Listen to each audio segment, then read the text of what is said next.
Energy consumption has been rising in proportion to the quantity of people moving from rural areas into the metropolises all over the world.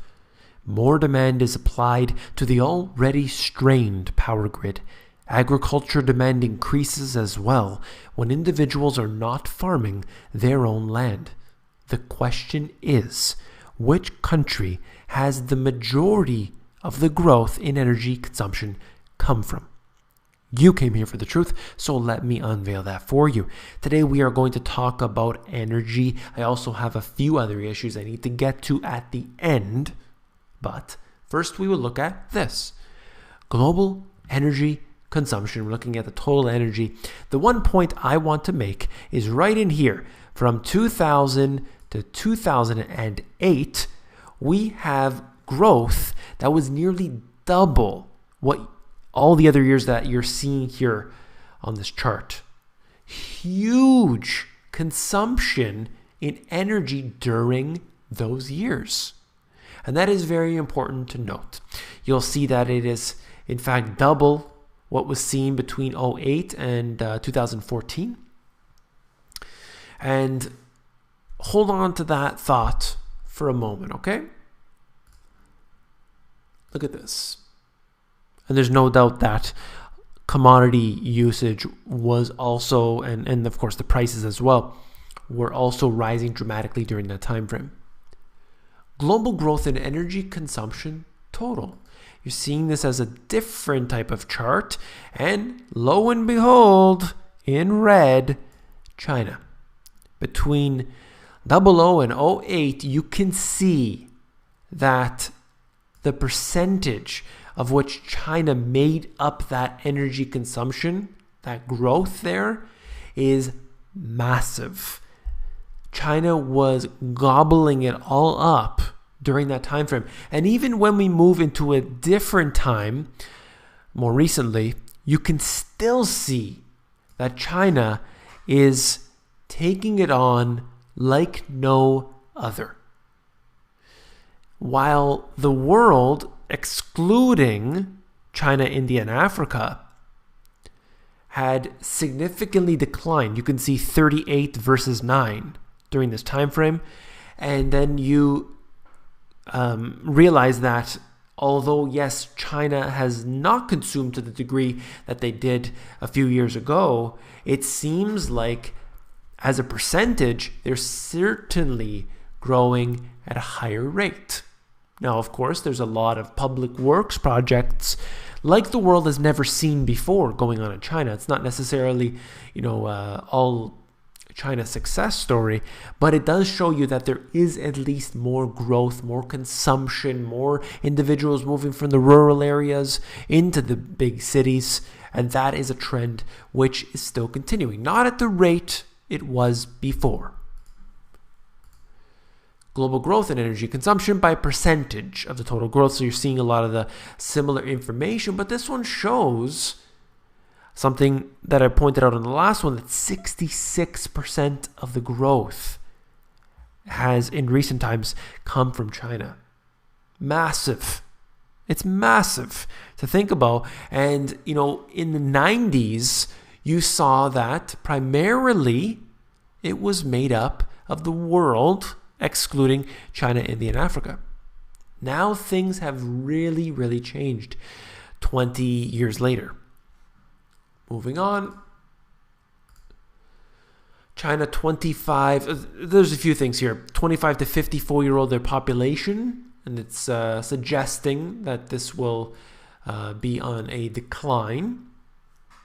Also, the one reason that I mentioned this was the red line is debt. Okay? Skyrocketing, particularly during this time frame, which seems like just prior to the financial crisis. The debt seems to increase dramatically.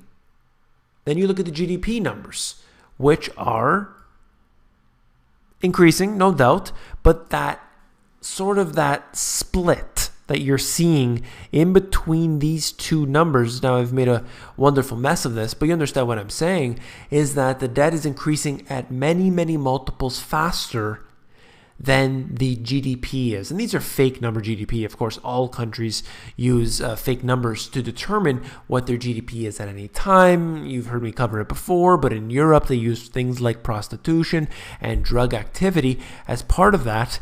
And this is how you know that if they're willing to admit that they do that, what is actually going on under the table.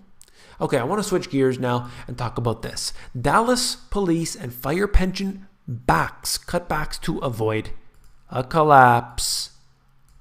All right. There have been many situations in recent years where governments have taken pension funds or done something with the pension funds of people. Maybe they use that to cover up shortfalls. Maybe in this case, they made a promise, they couldn't keep it, and they have to take from individuals. And that's what's happening right here. And it's amazing to me to believe that individuals are so gullible sometimes that they believe their money is safe. Why would you believe that? Ever? There's been so many instances around the world, recent times, historic times, where we have seen governments, banks, corporations colluding together, acting alone, taking people's money, taking people's savings, confiscating things, nationalizing the gold, for example. In the US, we've seen bank runs, we have seen bank holidays, we have seen revaluations of currencies, we have seen the destruction of currencies, and people still, generation after generation, they don't get it. Now, some cultures like to pass their wealth down in the form of precious metals, very smart to do that versus putting your money in the bank and then hoping that it'll be there tomorrow. Look, if your grandparents, no matter how old you are, your grandparents kept all the money that they earned, all their savings, they made that, $5 at the end of the month, and they took that money and they put it under the mattress and they gave it to you 50 years down the road. Maybe they passed it down to you and then you passed it down to your children and everything.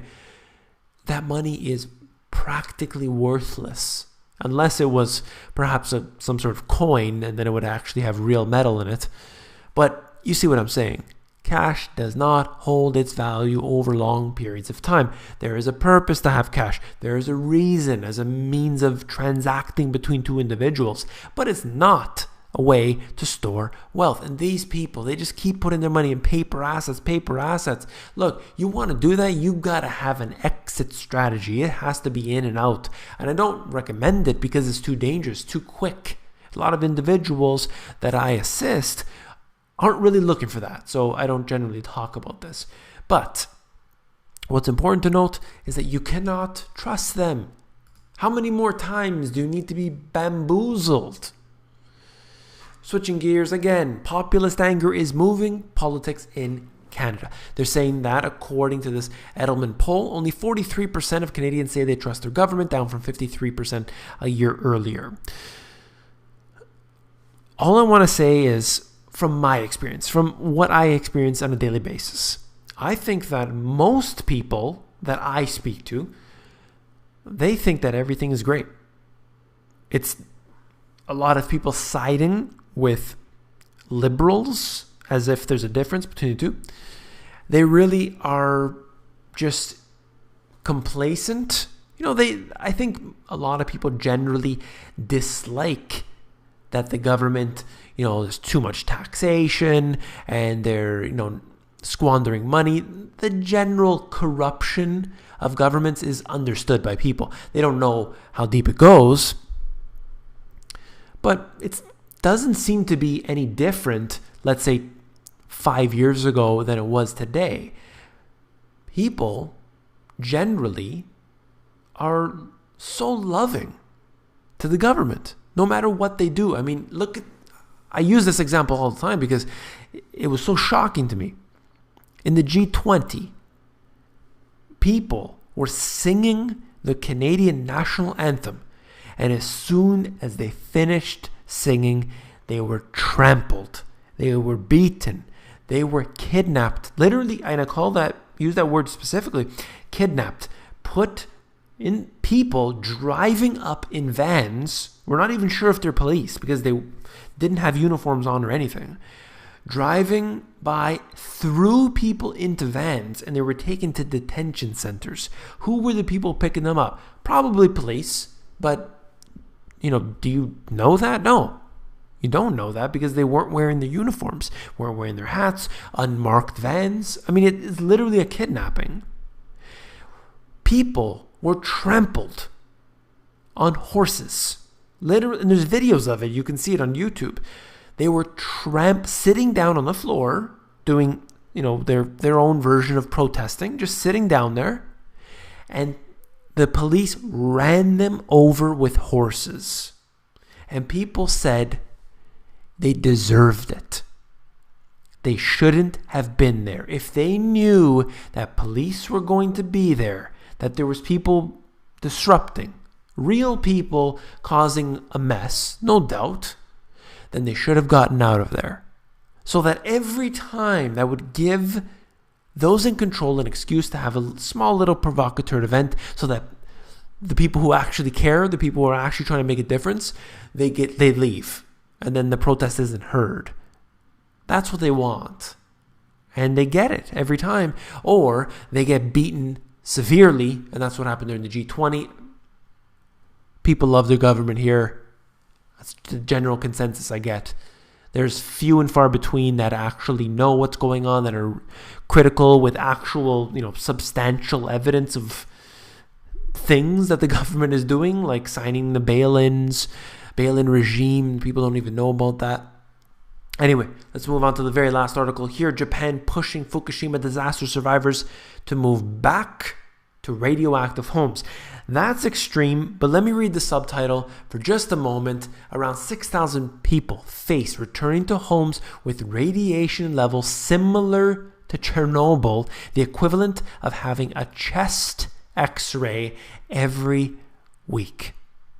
I don't know if that's a fact, but according to Greenpeace, they're saying that's what's going on right now, and they're being pushed back into there. And the reason why is because this makes everything okay again. As long as you put the people back into place and you say everything's okay, then it surely is. If you found this video informative, please give me a thumbs up. My interview with X22 Report, or X22 Spotlight actually, is up. I just saw that. So you can check that out if you're interested. If you like X22, then you'll definitely want to see the interview that I just did with him. It's on my YouTube channel under the section interviews, or you can just go to his channel, same video. And if you found this video informative, I know you'll find my book, The Money GPS, even more informative. So head over to Amazon, where they have a look inside feature that will allow you to flip through the pages of the book and see if you like it. Take care.